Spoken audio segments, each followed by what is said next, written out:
I'm still on mute, but hello, folks.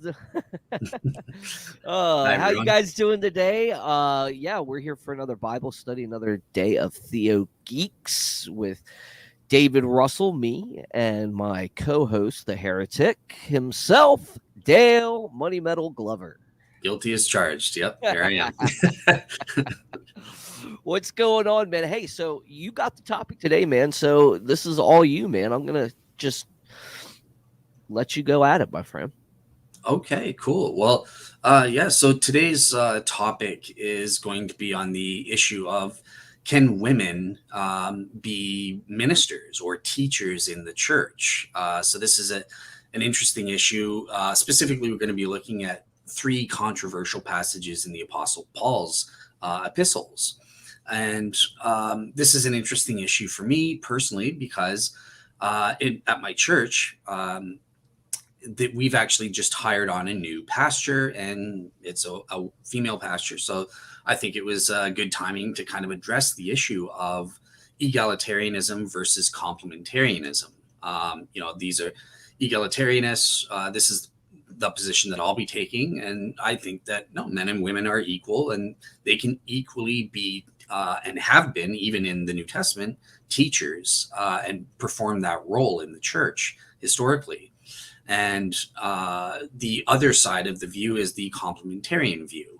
I actually have people in my family, my own mom kind of leans towards the complementarian view. And that's another motivation for me to try and get this out and provide the egalitarian perspective. But they kind of say, well, men and women are equal, but they have different roles, different functions. And one of the functions that's only for men is that role of being a teacher or a pastor in the church. That's the plan for today. Is we're going to go over three of the passages in Paul that complementarians say proves that only men can teach in the church, and we're going to be assessing it. All right, sounds good to me, man. So, other than that, man, how's everything going? I heard you got COVID and you were hacking up a lung and dying on us, and then you were mysteriously resurrected from the COVID dead. It lasted fairly long. It lasted like a couple weeks. The most severe part was only the first 3 or 4 days or something, but after that, it was just this very light or mild cold, but it just wouldn't go away. It kept lingering and lingering. But yeah, I'm about 99% better now. So Right on, man. So, what else is I going can on in the taste. life of Dale? Yeah. So in terms of my podcast, one show that I would, if you're into my Shroud Wars series, I'm doing a lot of shows on the Shroud during these months, stuff like that. I just had brought on Arif Khan, who's one of the heads of the Ahmadiyya Muslim movement in the UK. And it's interesting. I was giving a Muslim's perspective on the Shroud because, you hear atheists and skeptics like Matt Dillahunty confidently boast to people, oh, only Christians believe in the Shroud. Well, my friend, I've taught you a little something. So I brought on Arif Khan to give the Muslim perspective, and he kind of takes a swoon theory. So he thinks, yeah, the Shroud is authentic. All the evidence is convincing, and it goes back to the historical Jesus, but it proves the swoon theory is true rather than death and resurrection. It proves that Jesus never died. There are signs on the shroud image that show he was still alive in that thing. So that's interesting, and it's not just him as an individual. The Pope of the Ahmadiyya Muslims, the Caliph as they call it, himself in 2010 accepted the shroud as authentic. So all Ahmadiyya Muslims as a whole kind of see the merit to this. But what about I mean, if you're going to take one part of the evidence, don't you got to take a lot? I mean, you guys have talked in the past about like signs of rigor mortis, and stuff like that. Mm-hmm.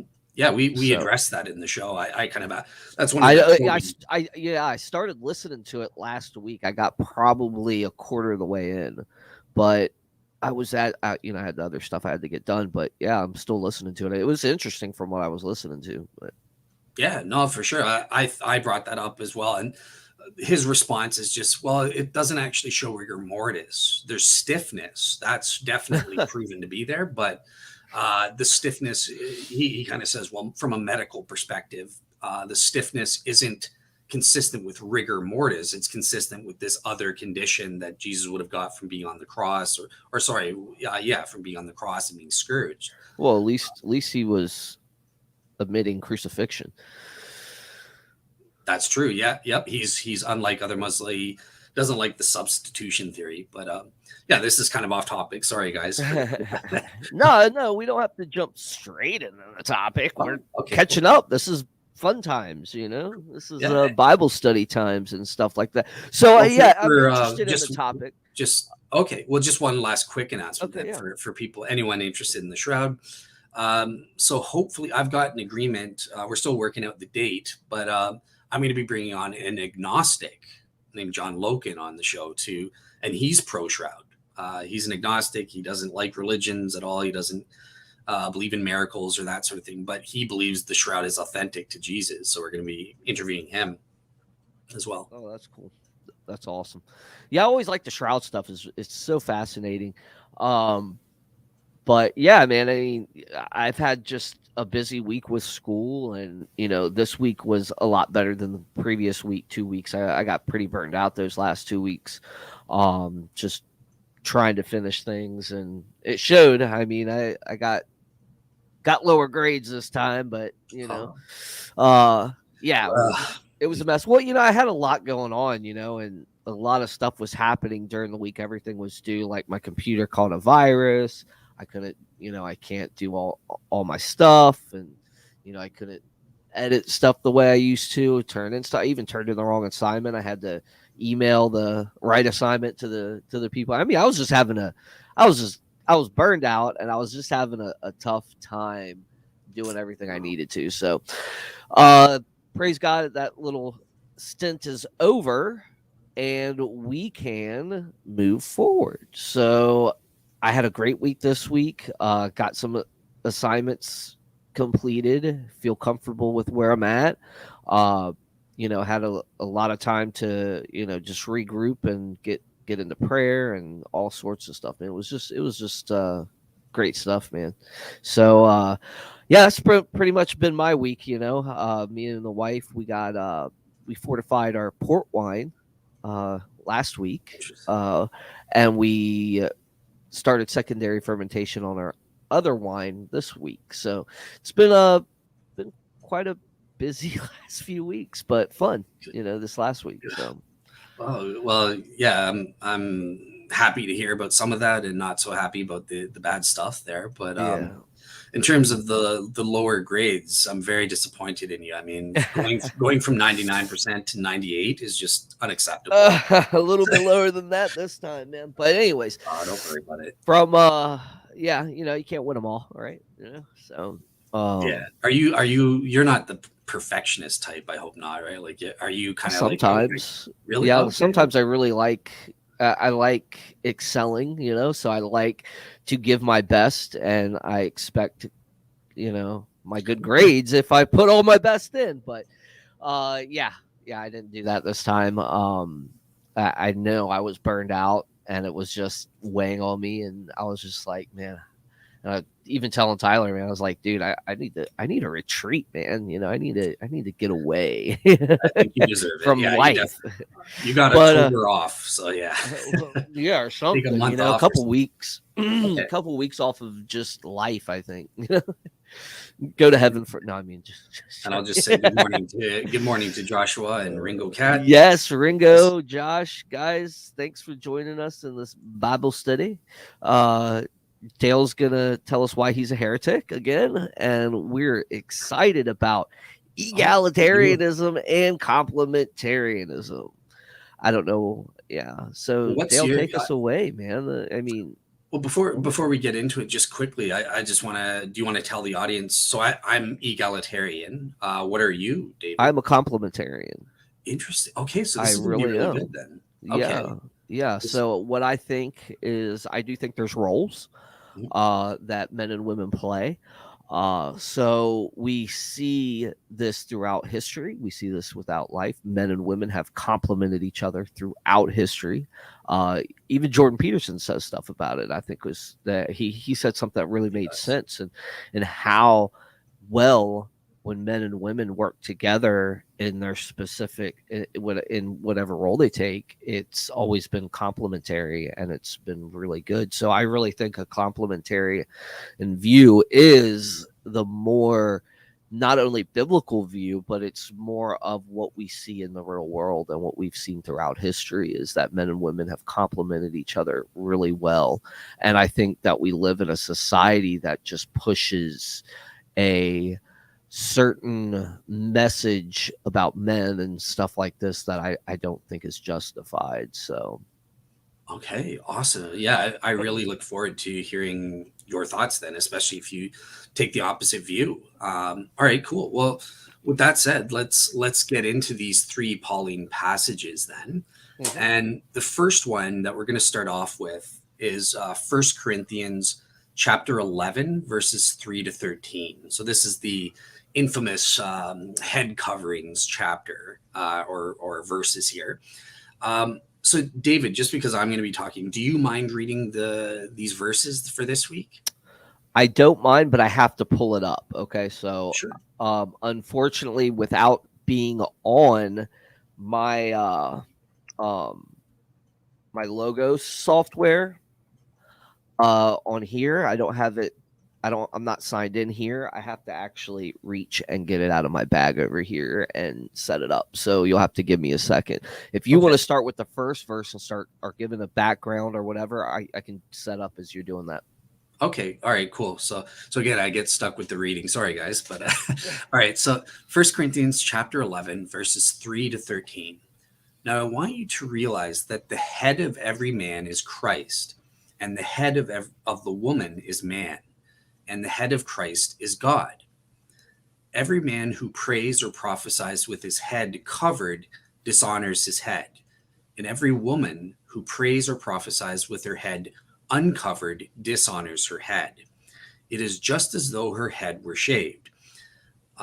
If a woman does not cover her head, she should have her hair cut off. And if it is a disgrace for a woman to have her hair cut or shaved off, she should cover her head. A man ought not to cover his head, since he is the image and glory of God. But the woman is the glory of man. For man did not come from woman, but woman from man. Neither was man created for woman, but woman for man. For this reason, and because of the angels, the woman ought to have a sign of authority on her head. In the Lord, however, woman is not independent of man, nor is man independent of woman. For as a woman came from man, so also man is born of woman. But everything comes from God. Judge for yourselves. Is it proper for a woman to pray to God with her head uncovered? So that's that first verse there. Go ahead. So was First Corinthians? What's the second one? So I'll read the second one while you start talking. So Okay. what's So, the second passage you got? yep. Hang on one second. I'm just trying to. It's again. It's First Corinthians 14, but my stupid thing is frozen, so I don't remember the verses offhand. Uh, why is We're beautiful? having issues this morning. Yeah, it's had a late start. Okay, why is this just frozen? Um, okay, but yeah, I can't even get back Okay, to YouTube. so we're talking about First Corinthians 14, where we just got out of the love chapter, right? So um yeah, the whole head coverings thing, I've always looked. I think Paul's given something like he's given a sort of truth here. Obviously, he's given an expose on some things, but I think there is a lot of that cultural perspective here.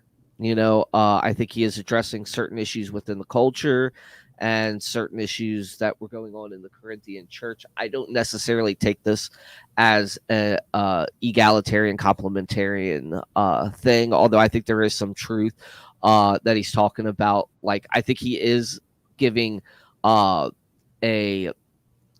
perspective of roles. Like there are certain roles that men and women have, but I think he's also addressing the culture. I don't think it has to do with particularly the problems that we see with men and women in leadership roles and stuff like that. So that's kind of like where I stand on it. I do think he's addressing a specific issue that has to do with that culture at that time. Okay, And so I've heard really good arguments for that.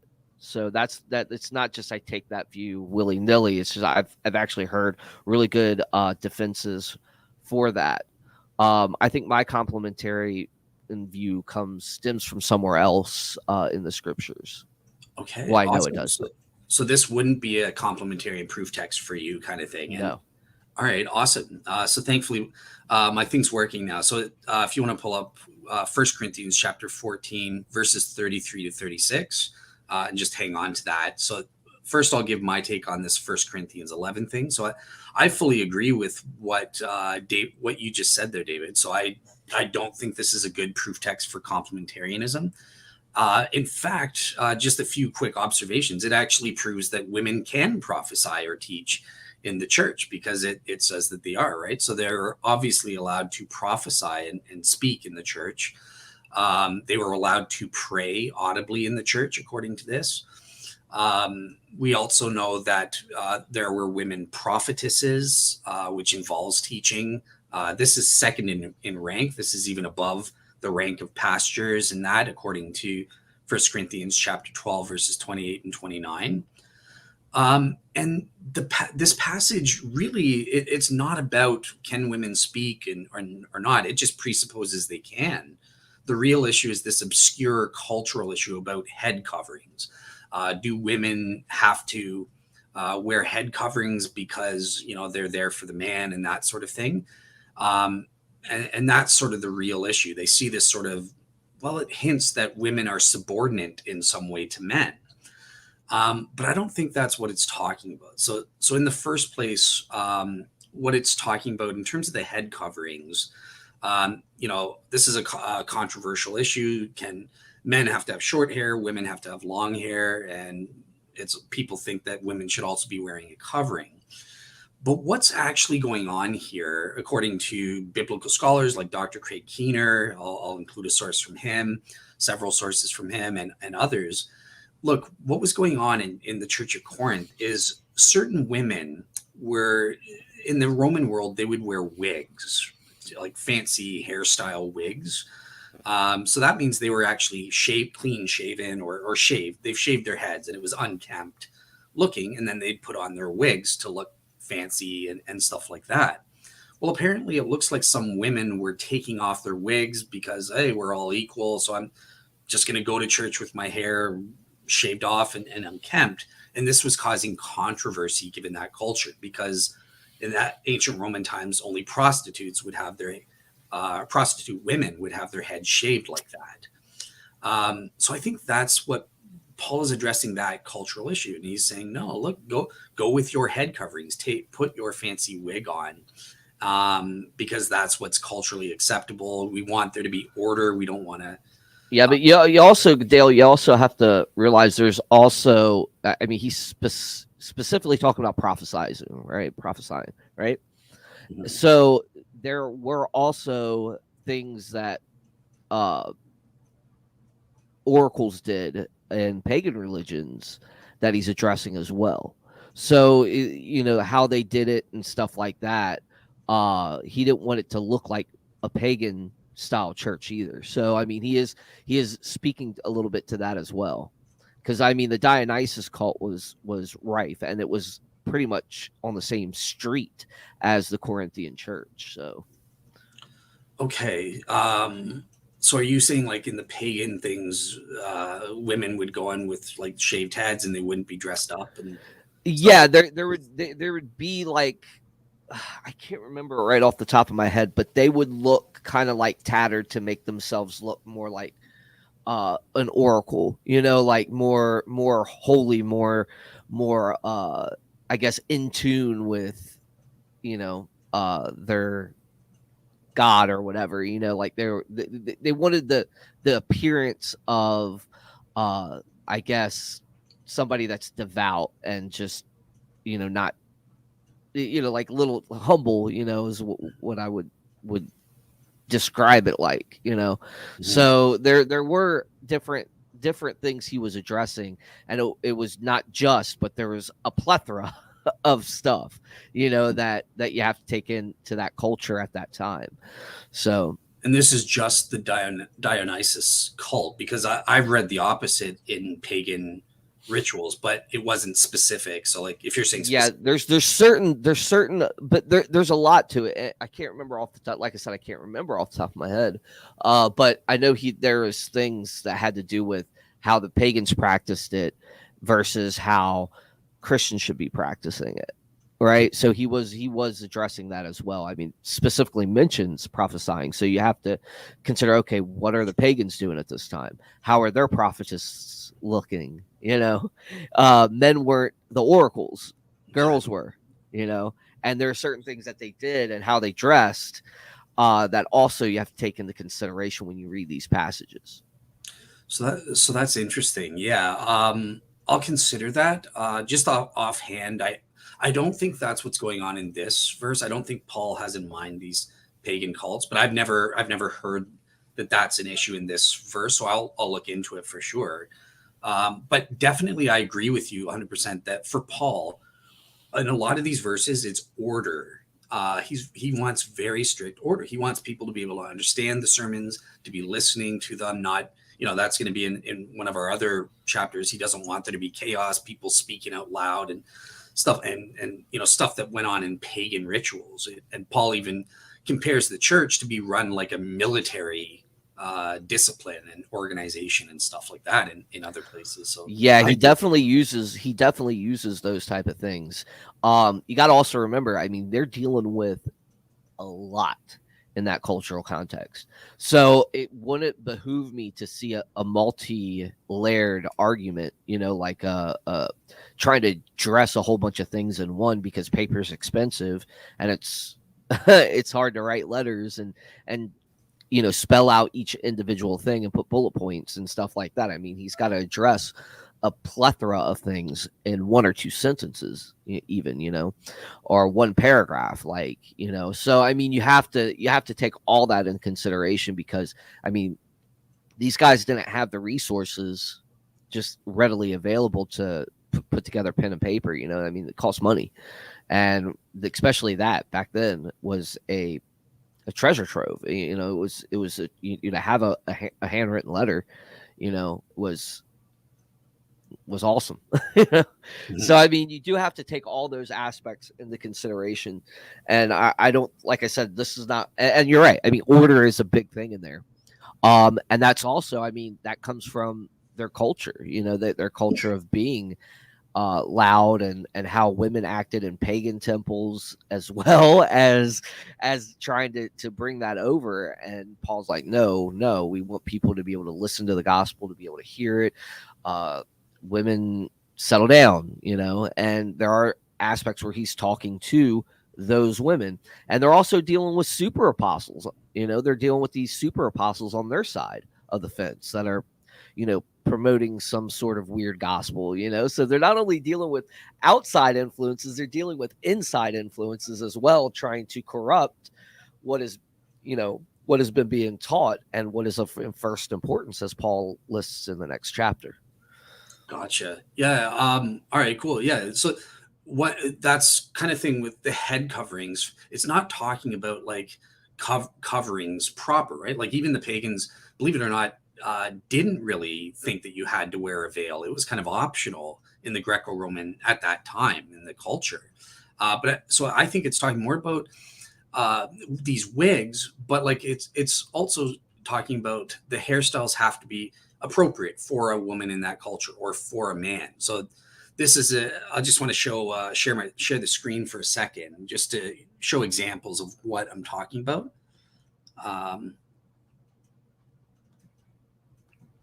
Um, okay, so here's examples of these fancy schmancy wigs that women would wear. and stuff like that. And apparently, some women in the Corinthian church were leaving these things at home, saying, "Look, we're all on the same level. We're all equal. We're all equal in Christ. So I don't need to wear these." And this was causing some kind of concern. Oh my goodness, you look like prostitutes. So that's sort of my take on that. Now, one interesting thing that comes up is, okay, well, is it what does it mean when men have to have short hair? I think it's saying that it's okay for men to go bald. I mean, that's what happens naturally and stuff, but that's not supposed to be the case with women. It's not culturally acceptable to be a shaved head or bald and stuff. So you should be wearing this wig, because that's what was culturally acceptable at that time. One note for shroud people here is, because a lot of people will object to the shroud of Turin, saying, well, Jesus had long hair, and Paul in this verse is saying that that's unacceptable. But actually, there are several responses to this. There are exceptions, like the Nazarite vow. But also, what we have to ask, well, what does long hair mean in this culture? And actually, long hair was acceptable. For men, it was about shoulder length. And that's exactly what we have with the Shroud of Turin. Um, if it wasn't parted into the ponytail from the stitching, it would be about shoulder length. So that was consistent with the men there. Okay, so the other aspect that I want to talk about here is this issue of headship, because this is where complementarians try to say, well, look, the head of a woman is a man and the head of man is God. So this is where people think there's some kind of subordination going on here. But actually, that's what it's talking about, I think, is more the source is the issue. The head does not mean the same thing that we mean today in Western culture in terms of someone having authority over another person. Really the root notion of source that was used here, it's used elsewhere in Greek literature, and it's never used to mean authority. If Paul wanted to say that, he would have used the word exousia. You probably know how to say that better than me, David, but or he would have used archon for ruler or something like that. But Paul doesn't use that. So I think it's more talking about, look, women came from man, right? In the story of Genesis, Adam's rib, she came from Adam's rib, and obviously God is the source of man, of Adam there. But the last thing I want to say is, we know for a certain it's not talking about authority when it says the man is the head of the woman, because then it would also have to say, well, God, the Father, is the head of Jesus. And that isn't true at this point, because Jesus has authority over God the Father. He's in charge of all creation, and that until the end times, when he'll relinquish that back to God the Father. So obviously, by headship here, Paul is not talking about, oh, I have authority over you and you have to do what I say. I'm ruling over you. So that was what I wanted to say there. David? I do see an issue with your understanding. I mean, you are harping on the Greek aspect, but you also have to look at how the Jews did things as well. So there was a structure to the home. A man did lead his family. The man was the leader of the family. You could see this also in Ephesians. You can also see this in early Genesis, where God actually, I think it's during the curse, when he says the woman's desire will be for the man, he's actually establishing roles, right? And it's funny because you sound like you're a mix. You don't sound like you're totally egalitarian, but you don't sound like you're totally a complementarian. But they do have complementary roles. I mean, the marriage structure and the structure of the family is complementarian, where, yeah, I'm not in charge of my wife, but there is an economy. Okay, I am the one that is supposed to lead and protect my family and provide for my family. I have certain roles, and my wife has certain roles, and it's embedded in our nature. Like, my wife is more the nurturer, where I'm more of the provider, the hunter where she's the gatherer. I mean, those roles naturally filter through, and um, yeah, and I think there is a headship, but it's not in the aspect of being domineering. It's not in the aspect of saying, I have authority over you, and this and that. It's they look up to me to provide leadership. You know what I mean? And that's the structure, and that's a complementarian structure that has been like that all throughout history. And I think Paul is recognizing that, uh, and giving. I mean, it's just too hard to deny. I mean, you look at the qualifications for an elder. It's a husband of one wife, and so forth. And then you look into roles in the church, and you see that women have roles in the church. I mean, it's not uh, anything domineering. It's not. I think we've taken it too far. I think women do have places in church. I think they can teach, but do I think that they're ultimate shepherds? No, I don't think that's their role. I think that they serve and they do things within the church, but to lead an entire church, I don't think that's proper. So when it comes to leadership roles in the church, sure. So I mean, I think there's roles, and yeah, and I think that's what Paul's alluding to here. So that's where I'd probably disagree with you a little bit. There are roles, but I don't think I do agree with you. It's not in the aspect of this is a domineering type thing where you're absolutely subordinate and you have to do what I say. No, it's not like that. It's like, hey, look, there are roles. We do have these natural roles that we see throughout nature that God has placed since the start, since Genesis and stuff like that. They're supposed to rule side by side, but a man has certain roles, tilling the ground and so forth, and the wife comes to be his helpmate and to complement him in his roles, and she has her own roles, by performing her roles. So I mean, there is something there. So that's my take. So that okay, so I'm not going to respond to the majority of that, but I find it interesting. I'm just going to say I'll let you have the last word, and I'll just say I find that interesting because there is some truth to what you say. So number one, I am separate. This has nothing to do with Paul's verses about husbands and wives. I consider that a separate issue. I'm just talking about can women do they have equality in terms of being a pastor or a teacher? That's what I'm focusing on today. Well, And yeah, on that, Dale, and this is the thing where we're going to get into this is that we look at the church as like a marriage. We look at there are roles that are like that. We look at church governance and stuff like that as a marriage. We see it in marriage, and just like in marriage, it's like that in the church.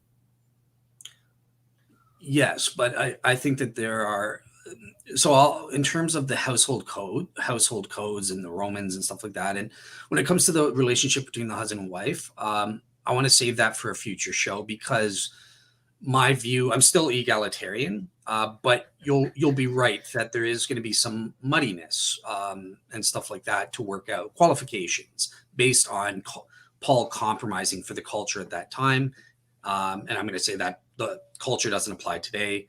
But for today, just focusing on the fact that women can't lead and stuff, and this issue that, well, it's because men are inherently the head of the woman. I don't think we can prove that that's what Paul has in mind here. Again, he's not talking about authority or rulership. And the other thing is, we do have examples in the early church and in the New Testament of women actually having authority over men. So, like that would just be my brief counter on that. Um, yeah, I'll leave it to you if you want the last word on this, or we can move on to the next thing. Well, I mean, you do see a similar structure within the church and the family. You do see a similar structure there, and Paul actually does address this elsewhere. That's why you have to apply a wide hermeneutic to your entire view here. So you're going to have to look at the other scriptures where he describes the church and the family and stuff like that, and you're going to have to also look at what Peter has to say about it, right? I mean, the complementarian view isn't just based off a couple scriptures here. There's a lot. I mean, just some off the top of my head is Titus 3 2 3 3 through 5, 1 Peter 3 1 through 7, Ephesians 5 21 through 33, Colossians 3 18 through 19. I mean, there's a lot that he does describe, and you are right as well, where we see women have certain roles in the church and certain leadership roles. And that's where the complementarian says, okay, how do we know what they are historically, right? What were they? Now we get some of these, we get, what was her name? Junia? No, the deaconess that is referred to. She had obviously a mission. She was actually going out and doing something and helping Paul with something. But yeah, she had a role, and we're not saying that there's not roles, but we do say, okay, there are certain roles that we can gather historically and naturally and through the scriptures of how this church governance is. So that would be my final word on it. So Just a follow-up question then, because sure. I promised you the last word on this. Yeah.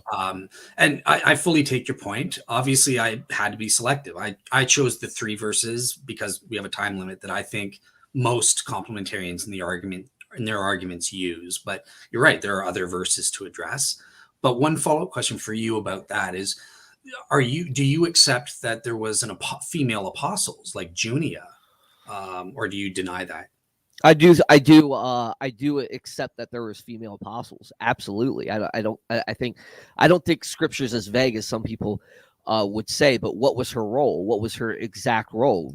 Obviously she was with her, but she was with her husband, and they function in that role together. So my thing is, like what Elijah just said, is probably that she would take the younger women under their head, under her, and would teach them. And you can, that would be kind of like my answer and response. We're not saying that they don't have there's no function within the church, but having authority over men, I don't think you would have found anybody in the first century to give, especially in the system that they lived in. And this is where I say there's a lot of culture here, and I've heard arguments on both sides of this, but you would have never heard Paul say that women have authority over men, right? So you wouldn't have that either. But he does actually say, I wouldn't let women have authority over men. You see those things. So, it comes with a lot of study. But again, I would definitely say that they're roles, and those roles are distinguished. So yes, there was an apostle, and she worked with her husband. Who was the other ones, the tent makers that Paul hung out with? Mm-hmm. That wasn't Junia, was it? No, that wasn't. Yeah, he called him and his wife an apostle. But what was their role as an apostle? They were making disciples. They were building tents, probably for early church gatherings and so forth. And they worked together. They worked complementary together. Mm-hmm. Okay, cool. Well, like I said, that was just a question for you. I'll just say, I'm going to provide sources, and David, I would like you to provide complementarian sources, because all my sources are egalitarian. So I like to provide both sides, but check out my sources about Junia, because I think there are some things to say about that. But for now, I want to make sure we have time for the other 2 verses. So, David, are you able to read 1 Corinthians chapter 14, verse 33 to 36? And yes, since and God. Go ahead. And after you read it, I just want to know: do you consider this a good "quote unquote" proof text for complementarianism, or not? Like with 1 Corinthians 11, you didn't. Okay, so verse 33. Since God is not a God of disorder, but of peace, as in all the churches of the saints, the women should be silent in the churches, for they are not permitted to speak, but should be submissive, as the law also says. You said through 37? Through 36, yeah. 36? Okay. And if they want to learn something, they should ask their own husbands at home, for it is disgraceful for a woman to speak in the church meeting. Did the word of God originate from you, or did it come only or to you only? Mhm. So yeah, I don't think this is a proof test again for complementarianism, for the simple fact is I think he's dealing with a specific problem that's going on in the Corinthian church, where you do have this this notion that women would speak as like the message is getting released, and they're asking questions and loudly, like, because they're if you look at a synagogue, I guess at the time, you know, women would gather on one side, be shouting to their husbands on the other side, right? So, like, you get that idea, and this is it's frustrating to Paul because he's presenting a homily, and people are talking over him, and yeah, so I don't see it as that at all, and I think that's probably why you see the evolution in the church where families came and sat together, and stuff like that. So I think we see that played out in real time, like we see that played out through the history of the church, and how they got away from the way they used to hold a church service, from synagogue style to what we got now. Okay, interesting. So I'm 0 for 2 then in terms of David. So this is interesting because like I said, when I researched this issue, these were the three main issues that kept coming up. But you are kind Well, of it is to Mennonites, but not truly Reformed complementarians. okay, interesting. Okay, good. All right, well That let was a me little stab at my friend Titus, by the way. let me give my take here then. So I this is clearly a sit down, shut up, woman verse, right? That, at least at face value, that's how it sounds. But I don't think it's that simplistic. So the first thing I was paying attention to how you read that, David, and one thing to notice that in the Greek, actually, this verse 33b, this part about as in all the congregations of the saints, that goes with the first part of verse 33. For God is not a God of disorder. It doesn't go with 34. It's not like it's saying, well, as in all the churches, women should shut up and remain silent. No, it's that's attached to the first part, first of all. So that's just a clarification and on that front. But the second thing Well, I'm is, glad you made. Hold on, I'm glad you made that point, because we shouldn't be reading these verses like we're reading them. Actually, we should be reading them in the context in which they should be, which would say that that's why I emphasized the verses, and how I read it was to strike up the controversy a little bit, okay, because I don't think that I take the notion never read a Bible verse, right? I read this in context. I want to read this. I want to read the whole letter first and kind of glean from the whole letter, and then. But here's another thing that's so important, and I don't think it's the language usage here. Like, you're looking it up in the Greek and stuff like that. Yeah, that's important. However, I think here in this specific area, this specific context, there's got to be a lot of history work. You have to understand the socio cultural climate of that church. Now, Dale, did you know that? Do you know where Corinth is? of course, yeah, Okay, I was in Greece. who lived in Corinth at that time? What was the population made up of? Um, Old retired Roman soldiers. That yeah, was the main of its base. The actual emperor let a lot of people retire there because Corinth had gotten sacked 2-3 times. But the city is so important for trade that when it was time to rebuild it, the emperor used retired soldiers to do it, and that's why you get a lot of military talk from Paul too, to the Corinthians, because they would understand it. They're even the women would come from families that served in the military, so their dads or their brothers. This was what their cultural climate, and you have to take that into consideration. You also have to take into consideration the cults that were around. Like I said, the super apostles, the threats from within the church, the threats from without the church, and then dealing with stuff within where people were getting, oh, well, I listen to Paul. Well, no, I listen to Apollos. No, I follow Peter. So you're starting to see like Petrine traditions coming in and Pauline traditions, which I think follow more of a Johannine tradition than anything. But that's my own personal take on the history that I've done, because I see a lot of similarity in the Johannine and the Pauline. So these traditions are also being established, and you're seeing that in the history as well. So you have to do your homework historically here. Like you brought up the headdresses. Yes, those were very popular in that time, right? So you also have to consider, though, what oracles did and how they operated. You also have to consider what was going on in the city and what they're actually dealing with. I think, what is it? What is the no? It's still First Corinthians where he starts talking about how they're abusing the spiritual gifts, right? Where they Yeah. sound like clangs and gongs and cymbals and stuff like that. He's being sarcastic. Yeah. He's actually being sarcastic. You can Well, see his sarcasm, and yeah. it's like, well, how the only way I'm going to know that is if I understand the history of it.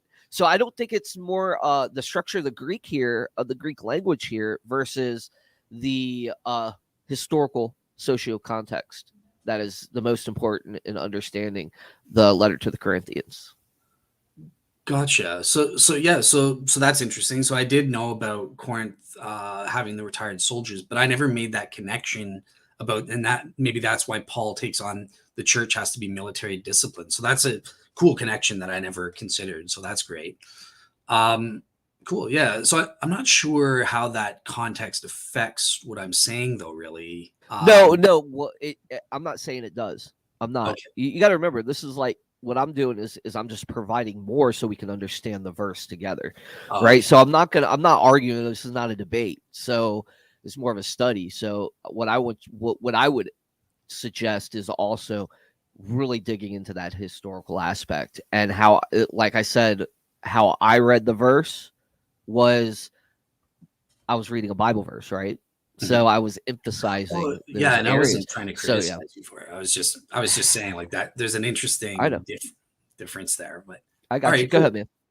All right, cool. So just kind of following on. So what's my case against this verse? People, anyone who would want to use this verse to support the complementarian view, obviously understand that David doesn't do that, so it's not really an issue. But there are people that do.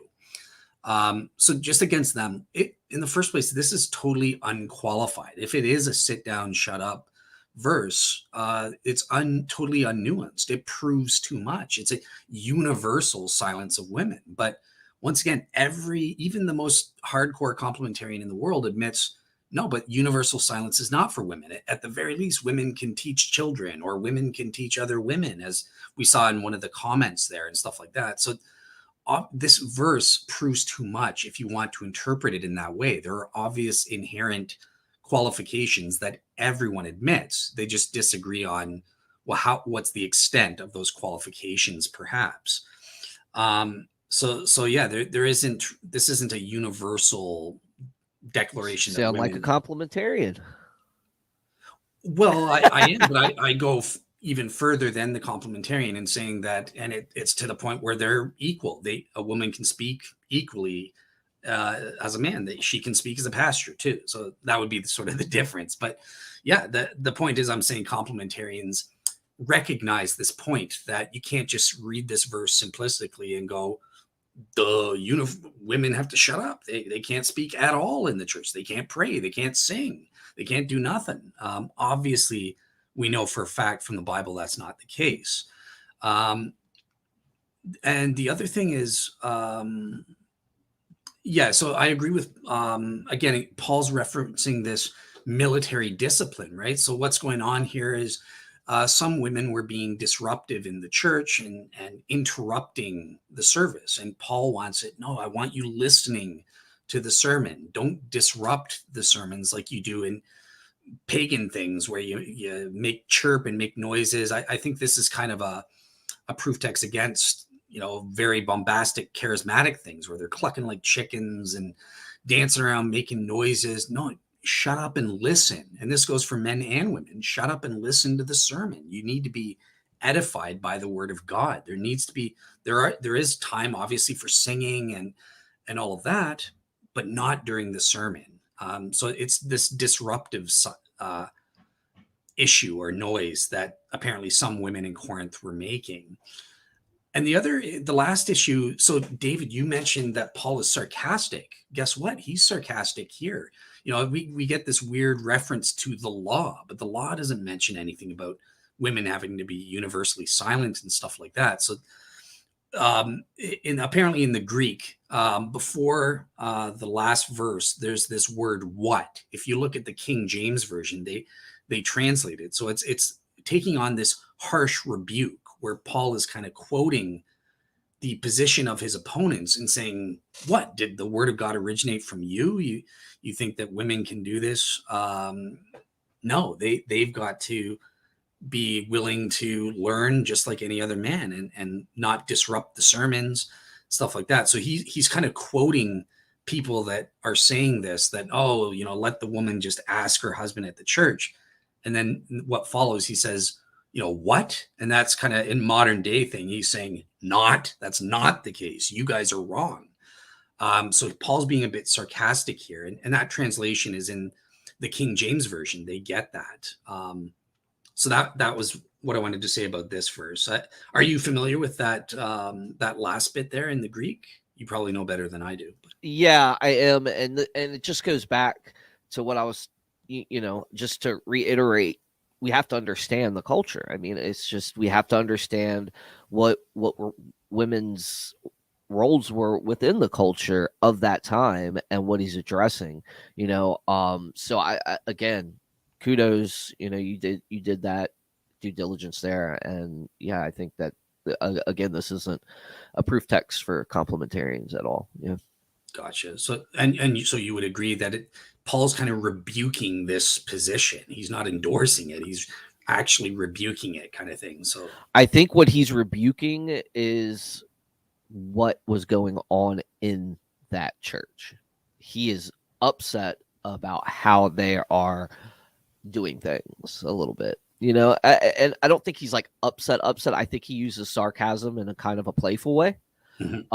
So his sarcasm's not like the sarcasm of Dale to David, because Dale's pretty rude to me half the time, called me heretic and stuff. But no, I'm just joking. No.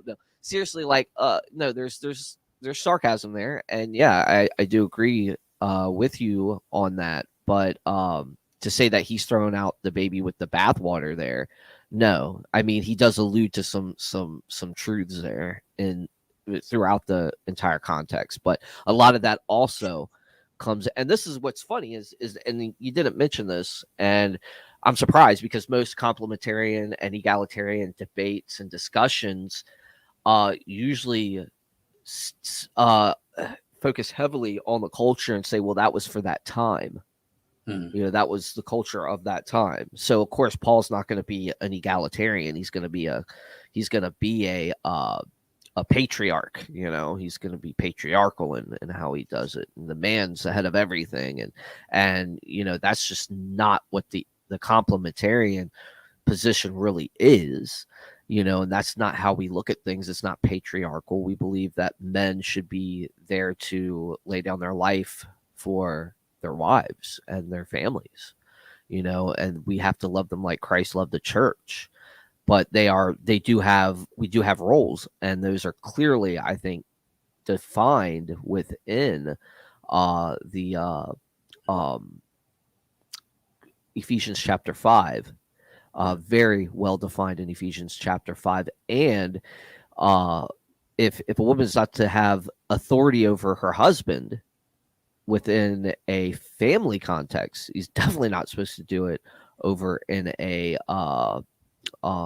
church governance setting either. So I do think there's that. But again, like you said, there's no way women don't have a role in the church. I mean, they have the same spirit. The same Holy Spirit that's in me is in them. And I know there's things I miss in the service that my wife comes and she's like, "Hey, did you think about this?" And she'll tell me, and I'll be like, "Whoa, yeah, that's awesome." And we teach each other, even though I'm right most of the time, but I'll never tell Yeah. her that. Of I course, just yeah. I just I just shut up and say, "Yeah, honey, okay." That's why you have to. That's why you're podcasting from your basement, because you're I not know, allowed. man. Yeah, you know what they say. It's better to chill out on the corner of a rooftop than deal with an angry wife. So Absolutely. I come down here and I be quiet and honey, do your You're thing. You have the rest of the in the house. man cave. Yeah. No, Good I'm stuff. just joking. No, no. Okay. It's truly look when you're married, Dale. You see the roles they naturally reveal themselves. They do, and sometimes you get caught up in the moment.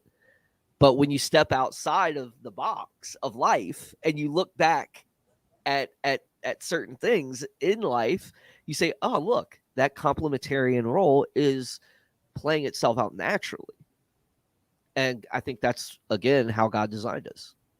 So I think there's a lot to this issue, and I don't think that examining just some proof texts are going to do it a ton of justice. There's a lot that we have to explore, not only with the scriptures and theologically, but also historically and naturalistically.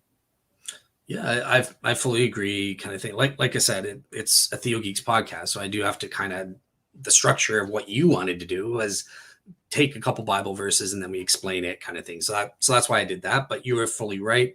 There's so much more to it. This can be an entire series. I'm just taking a few Paul passages, but what about Peter? What about in the Old Testament? Yeah.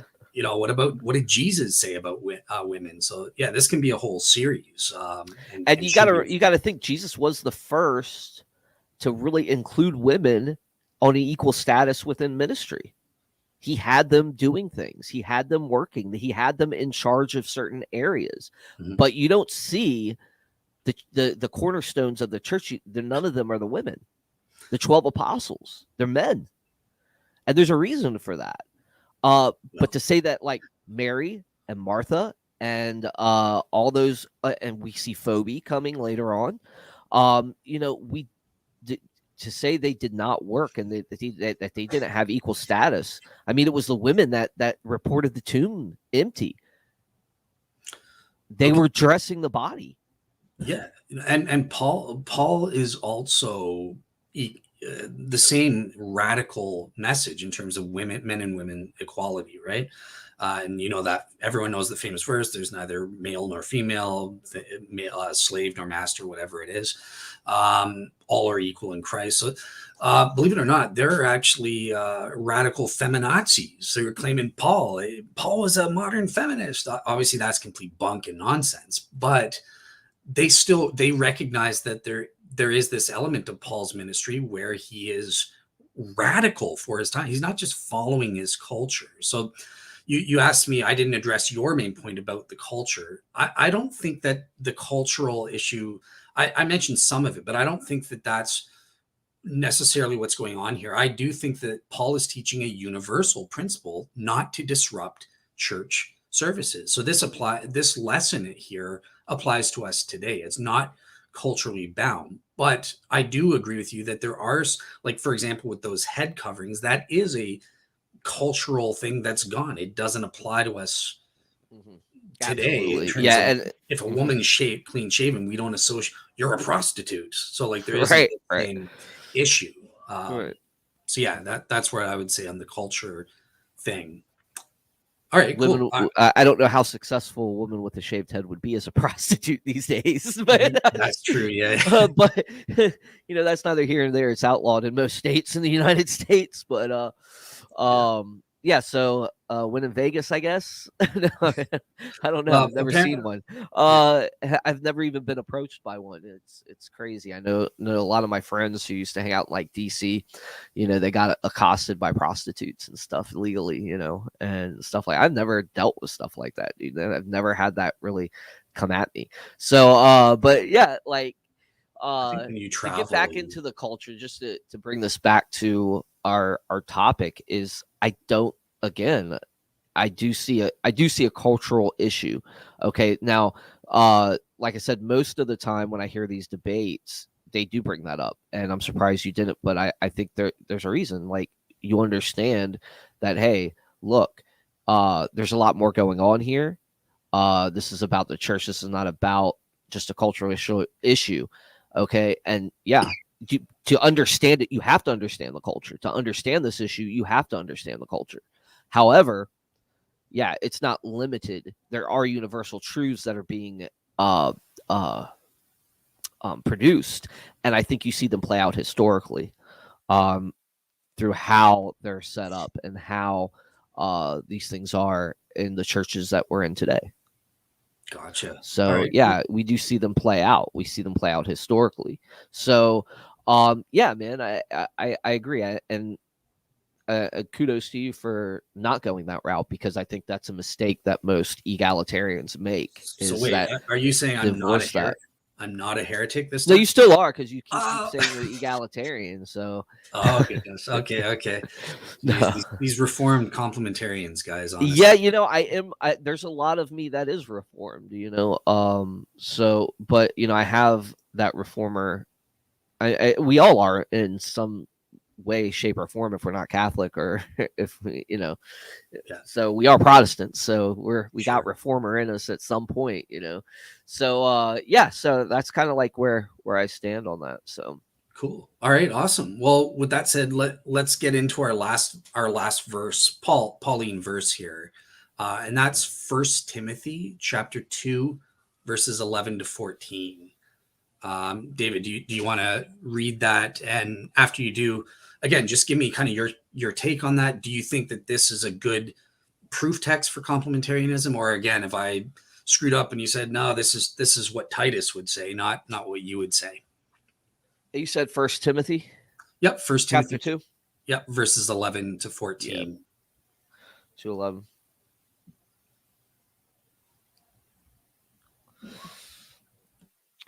A Okay, yeah. I was making sure I wasn't muted. A woman should learn in silence with full submission.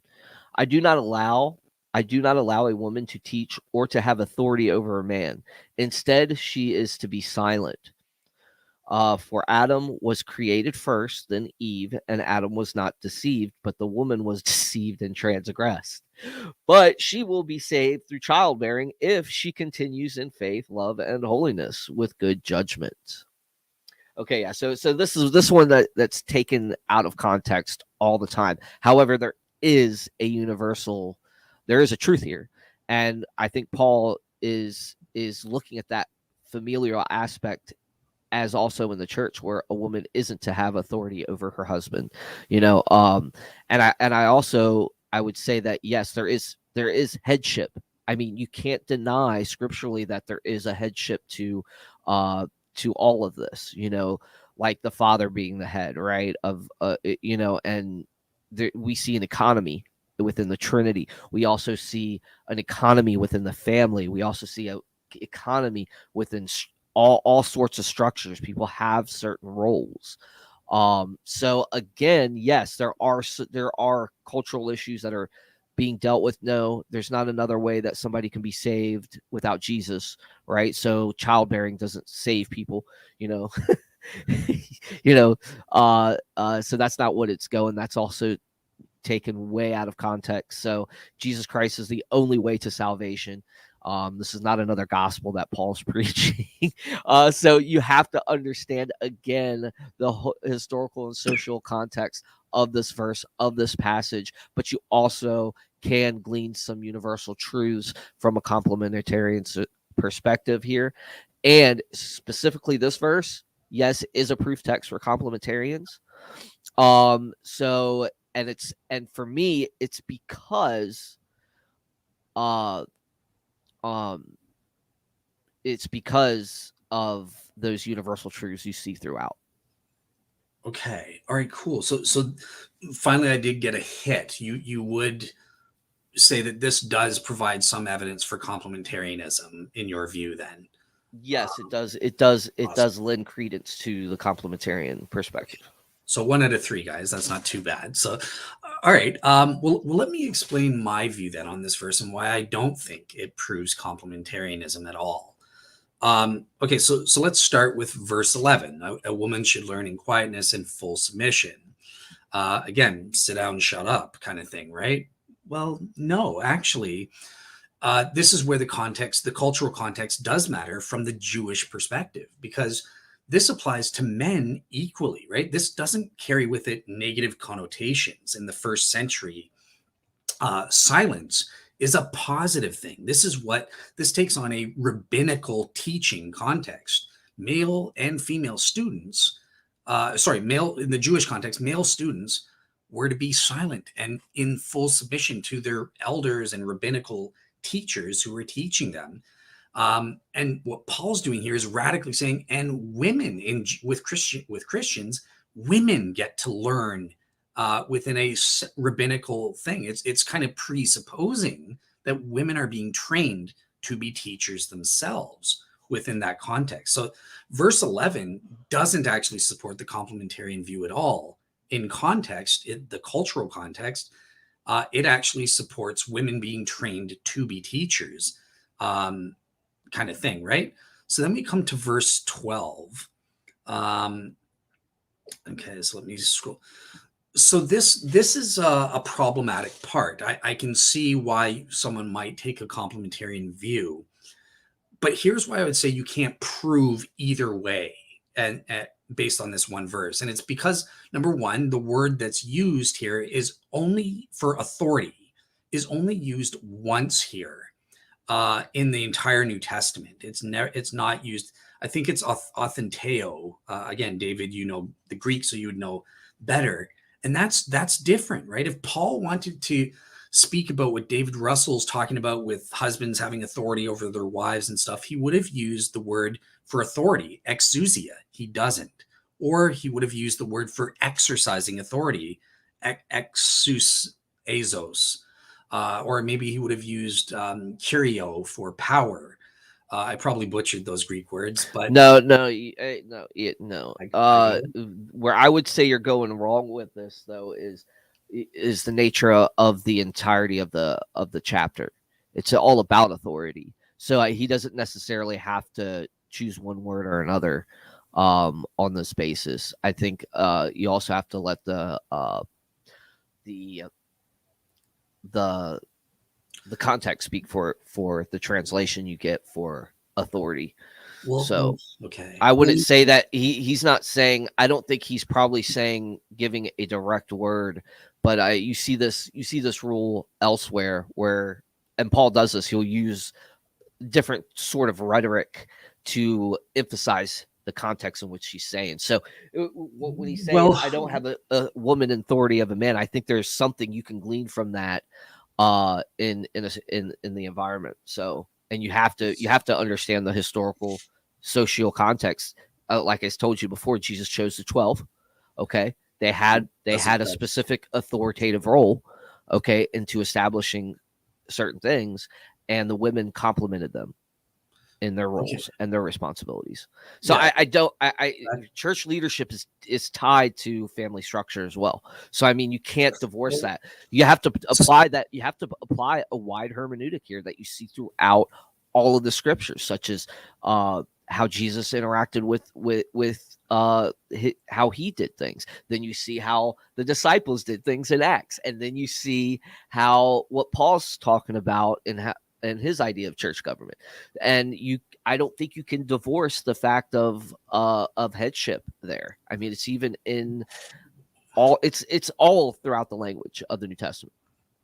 Okay, so my response again. So in the first place, yes, this word provides ambiguity at most, and I think we actually do know from the context what Paul's saying here, and it's not what you just said. In the first place, there's a reason Paul does use these words differently. So, for example, again, this isn't supposed to be about the husband-wife relationship, but for example, the verses that are proof texts that are used to prove what you're saying about the household codes.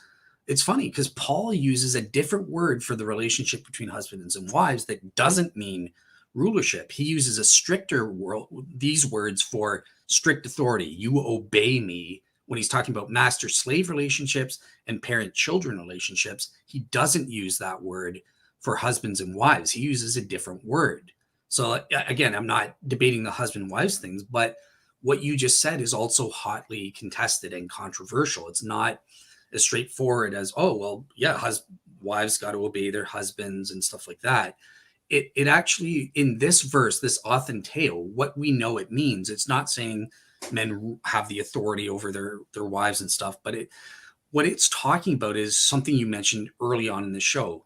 You do not domineer or usurp authority. That's what this authenteo word means in the Greek, and it's used like this everywhere else in the New Testament or Greek literature in general. So that's what this word is actually talking about. It's talking about a domineering authority or usurping authority. So that's what I think.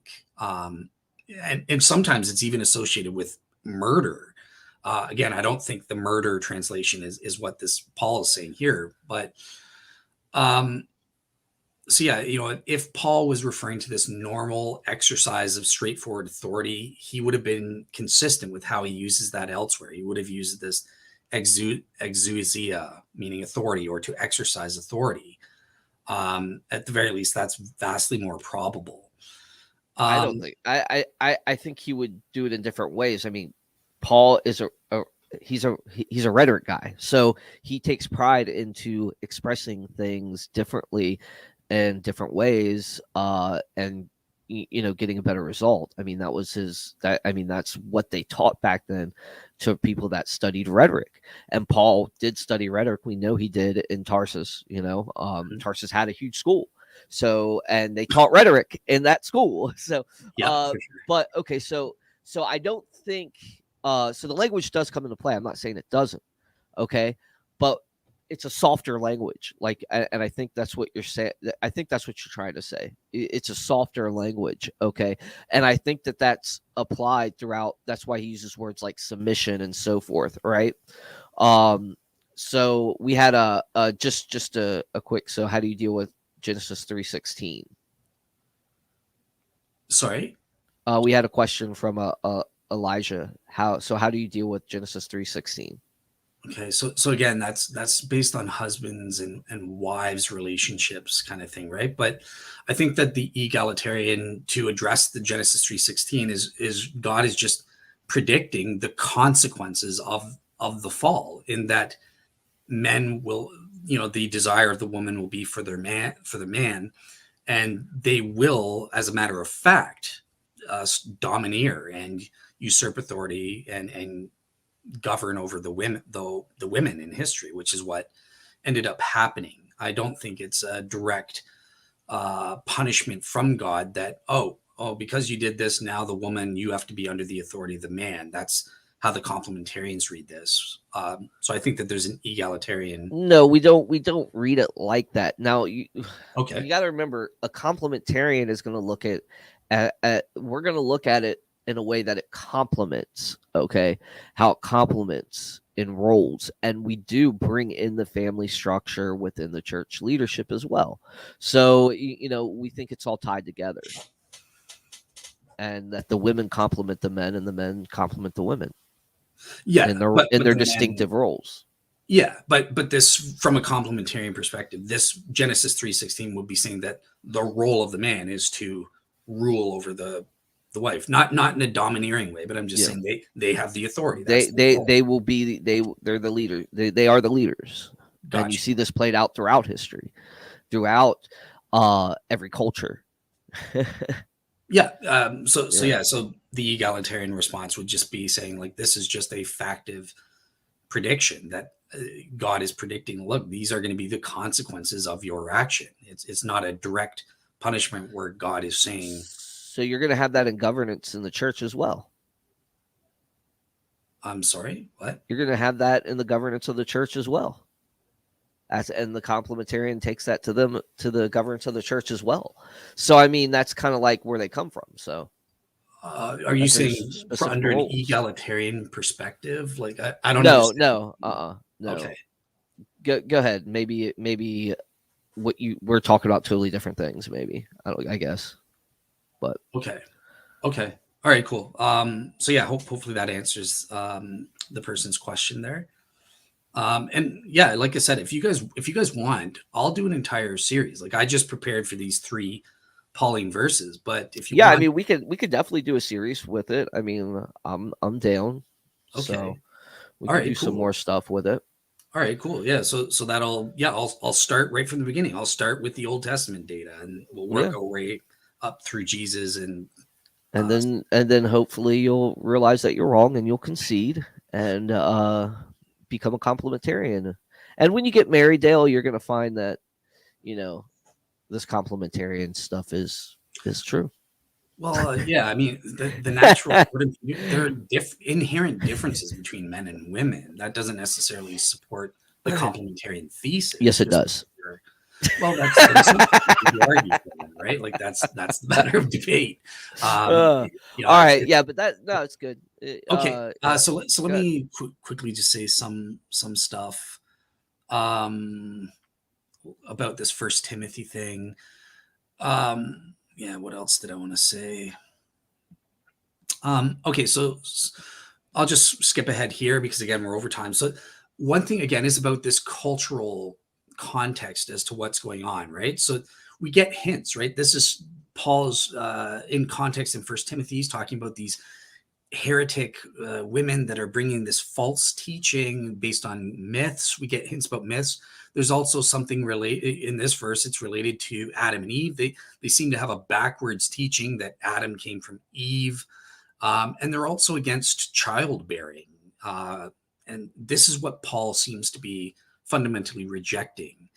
And when we understand the surrounding context for the people here, Ephesus, for example, was supposedly founded by Amazons, women warriors. They don't need no men, and stuff like that. They did have these pagan people in charge of the most famous pagan temple there. Um, and we know that the people there were a lot of Jews in Ephesus. I even saw proof graffiti when I was in Ephesus from some ancient Jew that drew the what's it, menorah, what in the temple, the candles, or whatever. So uh, all the plausibility factors are there. And what I think is going on is Paul is speaking out against this anti-male teaching that some of the so-called Christian women were foisting upon the church at that time. And he's countering that. And there are various contextual clues that kind of speak to that. So, for example, it seems from chapter 2, verses 9 to 15, as well as chapter 5, verses 11 to 15, as well as in 2 Timothy chapter 3, verses 6 to 7, that these false teachers, they actually had considerable influence among some women, especially targeting younger widows. So and you find that again, 2 Timothy chapter 3, verses 6 to 7 talks about some of these younger widows. They've opened their homes to these teachings. And Paul calls them these new teachings. So it also speaks about in chapter 5, verse 13, speaking nonsense or babbling. And they're busybodies, these women. So perhaps a magical connection. There's myths, there's old women mentioned in First Timothy chapter 4, verse 7. And then there's this strange reference to in First Timothy chapter 4, verse 3. There's this anti-marriage sentiment, and as well in chapter 4, verse 4, this anti-creation sentiment. And then finally in First Timothy chapter 5, verse 14, there's this anti-marriage again and anti-childbearing aspects. So I think this provides enough of the context for us to understand with the historical settings and the fact that we know that even in earliest times there were a lot of female religious officials. Maybe those are the old women that Paul's referring to. They're kind of screwing up the order. Look, they're anti-childbearing, anti-marriage. They're trying to say, teach people, look, women wasn't formed from man. Man was formed from the woman. The woman came first. We have the authority. And based on this, we need to domineer. The women need to domineer and usurp the authority from the male elders or other male Christians. They need to lead. A man doesn't lead a woman. And Paul is totally countering this heresy, this mistaken notion, because I would say he's an egalitarian. No, man and women can equally be, and you shouldn't domineer. You shouldn't usurp authority and stuff like that from the rightful leaders. Yeah, that's my take on that. And again, I'm going to provide sources on all of this in case I'm not saying it properly, so you can kind of read from my betters where I'm getting this from. Well, your Including... better is right here, so I mean, well, you are better at being a heretic, so I'll say that. Yeah, you know what? I'm better in truth, I guess. When it comes to You truth, little bugger. No, I'm just joking. No, I mean that was good. I agree with mostly everything you said there. You do see a lot of that in the historical context there, and like I said, the historical context is key to these verses. To me, anyway, it really helped me to come to a complementarian understanding through these verses, and to come and to the overall consensus along with history in general. But in here, yes, I do agree with mostly everything you said. I just don't agree with your conclusion there. I don't think it was Paul saying, no, this is a equal footing type thing. No, there are roles, and I wouldn't have a woman over a man per se. Yeah, they're to rule side by side, but there's certain roles I think you can glean from that. I think that's justified throughout Paul's other writings as well. So, yeah, so I don't think maybe he was an egalitarian per se, but he was countering what was going on in Ephesus at the time and in the area. I think the church in Ephesus was actually started by a female. I think she had a house church. I can't remember where I got that from. I knew Lydia. I'm flying off the seat of my pants here, guys. Yeah.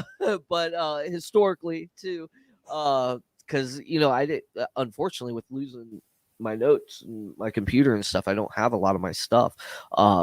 So yeah, I'm flying off the seat of my pants here, but just to say that he was an egalitarian, I think that would be a step I wouldn't take in that aspect. I think that he was actually, he was going against the culture, but I think he was saying, actually, guys, it's quite the opposite. I think, I think it's quite the opposite. I think it's the man that is the head of the institution and of the family and of everything there. He's the head of it, but that is not to be domineering. There's not to be usurping. There's not to be there's supposed to be roles that complement each other and work not only naturally because of the way God has the created order, but also it's spiritual. It's spiritually complementing, and it reflects the nature of God, and it's a system that reflects the nature of God well.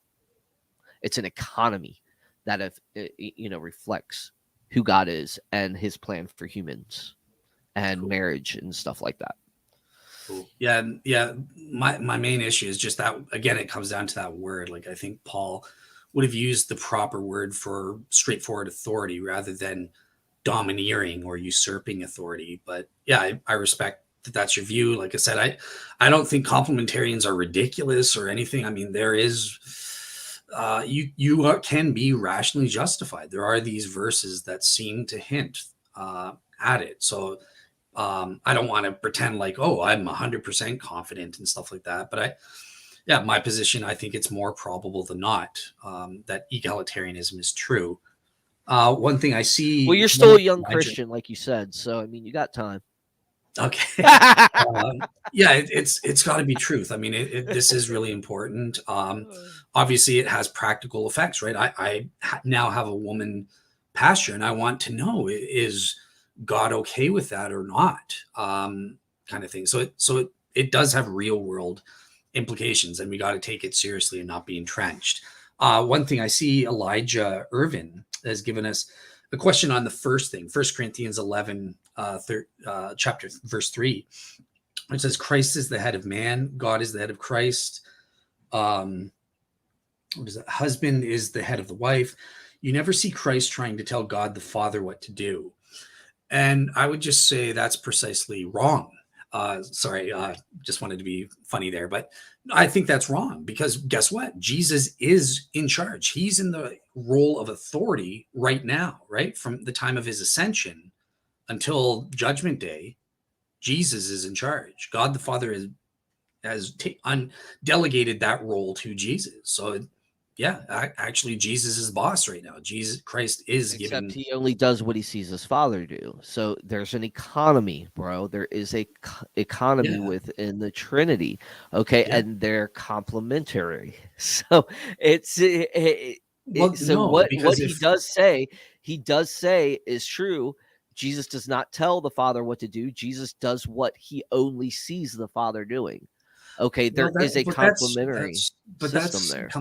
come on, dude. Like I can easily just say, well, God the Father only sees what Christ is doing, right? Because obviously, ontologically speaking, under my understanding of the Trinity monotheism model, God is And one your being. Apollinarianism is a problem. I don't, well, not really. Anyways, but the point I'm saying is, look, of course, the Holy Spirit, they're all consistent. They are all omniscient. They're all God, and they all are morally perfect. So of course, they will all agree and on what to do and that sort of thing. But that's just an assumption that you're saying, oh, well, Jesus only does what he sees God the Father doing. No, they're all on the same page regardless, right? So because they're all God. So yeah, I don't think that proves anything in terms of what you're saying. I could just as easily say, well, God the Father only did what he knew Jesus Christ would have done in the Old Testament times, or once he takes over after Judgment Day. Well, it will take time for you to get there, but you'll eventually reach the same conclusion I did. So I had all these questions and stuff when I was a egalitarian too, but Fair enough. Well, I ditched the radical feminism, unlike you right now. But all right, cool. Well, yeah, it seems I'm like the teasing. I'm audience teasing. wants. Dale, we are getting to the end, man. We got to Yeah, get going. We only got an hour before we get to David Kimball Cook. yep. So guys, join us on Real Seekers. I will be back with Dale. And the beauty is I am in my basement and I have shorts on right now. And I'm relaxing. So this is going to be fun. And I'm looking forward to more discussion here with Dale and proving him wrong. Even though he says he can say this, even Elijah tells us again, Jesus says that the Father is greater than him.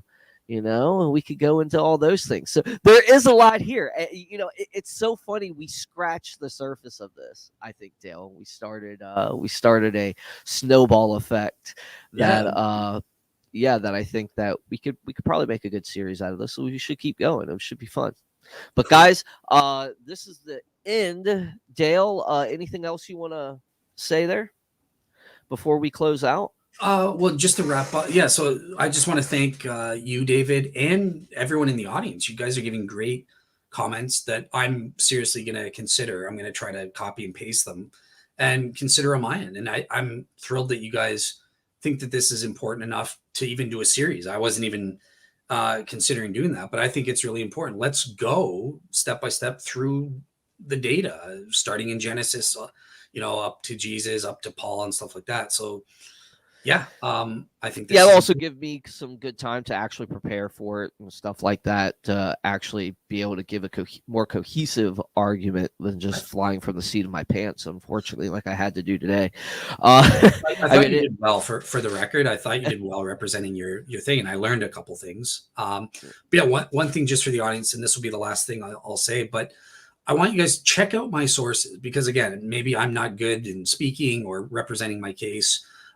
Check out my sources, and they do a much better job. For example, Craig Keener was one of my sources, or on the head coverings. My old pastor did a great article. So I'm going to be posting that on my blog at www.realseekers.ministries.com, wordpress.com. And David, if you have complementarian sources, send those to me and I'll post those as well. Yeah, I don't know where my sources are right now. I wouldn't be able to get them to you because they're in my computer. So I would have to do a lot of searching for other sources and so forth. But I've heard these debates for years, and your sources, the sources that you have, there are other sources that will be able to uh, address them, and then there's other sources that will be able to address those sources, because this debate has actually gone on for a long time. Yeah. And it's more of an issue nowadays than it was back then. I think more people accepted an idea of complementarianism, whether it was um, emphasized. I don't think it was always been emphasized. I think a lot throughout history it's been kind of like just the way things are, so I think the reason we have it so front and center these days is because we have radical feminism, and we have these questions begin to pop up during times when the culture is dealing with these issues again. So yeah, it's interesting, and the debate has been there for a long time. But uh to end today's broadcast, I do want to say, yeah, check out Dale's sources, read them, but also, Dale, look at the complementarian sources that actually address those sources and address those materials. Look at what they actually have to say, because you did make a lot of statements about complementarianism today. That's not how we see things. Like, even like two of your verses were off from what we would consider proof texts for complementarians. We don't consider those proof texts, a lot of us. There are more radicals that do. I get that. There are a lot that do, like the whole Corinthians 11 as being a proof text for complementarians. I think that would be a little radical of a complementarian view. And I think there's, and just like I'm sure you're well aware, there's radical egalitarians just as well as there's radical complementarians, right? There's people that take it way over here, way over there. And the truth is, there's something like right about here in the middle that's true. There's, it's not black and white. It's not the radical view. It's not the other guy's radical view. There's probably, the truth is probably somewhere right in the middle. There's somewhere that we can see the truth at, and I think that also is part and parcel to what Dale's been talking about today, is that, there is truth to that complementarianism. There is some truth to it. There's you could come to a rational conclusion of it.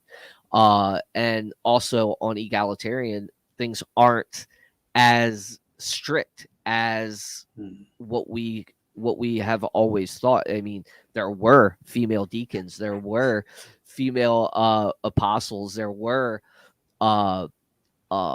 leaders in the early church. Jesus elevated women's status and so forth. So it's not patriarchal, but there is an economy, and I think we can see that economy play out not only naturalistically in life, but we can also see it in the very structures and governances that we have. So yeah, so in other words, guys, this has been great, and I'm kind of excited that we can actually do a little series on it. I would, we'll just keep it like this for a while, Dale. Like my shows will be also geared towards the study. So yeah, I think that's good. I think that we need to break because we have Real Seekers coming up here. Yeah. And I do want to get my stuff ready for so that. So you're saying for your church, you're not doing the Beatitudes. We're going to do the women. Yeah, we could do that. Yeah, okay. Absolutely. It's up to you. We could do that. Yeah, we could just do some shows that are geared towards this and do a series. So yeah. Okay. And yeah, just so you know, it's up to you if you want to do the Beatitudes. Like, I'm not trying to steal your thing. I was just saying, like, whenever it's my it's good. Yeah. Okay. No, right. we can focus on an area and then we go back to the Beatitudes, Okay. Cool. Jesus's words don't ever go away, So That's true. That's true.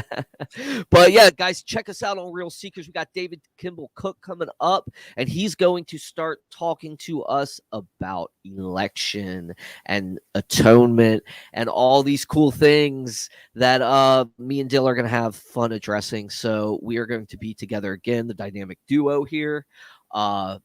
Only if we had Tyler, we would be the Three Musketeers, and we'd be able to take stuff head on. Matter of fact, you should probably invite Tyler just as a recompense, because we just are been studying these aspects of atonement and just had a show on atonement and election, and he's a Calvinist, so you would be able to get a Calvinistic perspective instead of two Molinists. And I know I'm a Molinist that totally leans Arminian.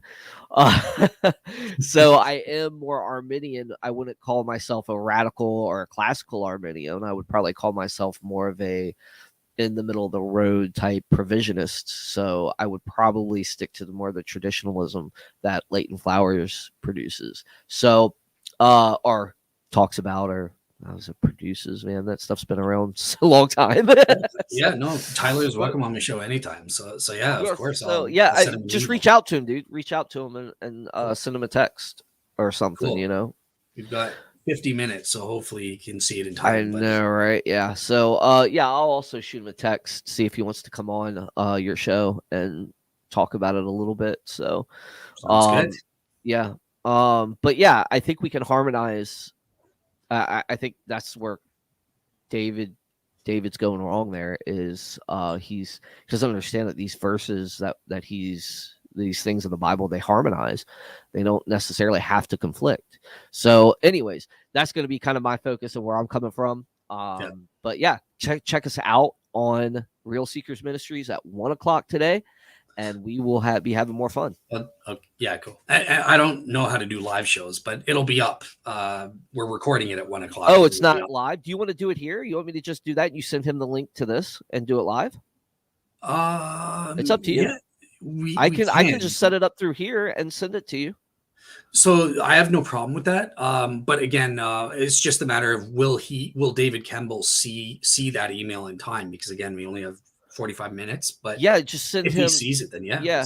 Well, I'll set it up here, and if he sees it, we can do it here. Okay, cool. Or we can get on Zoom and say, "Hey, look, we're going to do this live." That's true. Yeah. And we could just do that. I mean, if you want to. I mean, you can use this as a medium too. So, I don't mind. Let's do that. But, all right. But yeah, that's insider details. Let's end the show because everyone's like, "Can you guys shut up?" Yep. Okay. Yep. So I'll talk to you after we head off the air and get this set up. Cool. All right. Have a great week, everybody, and take care.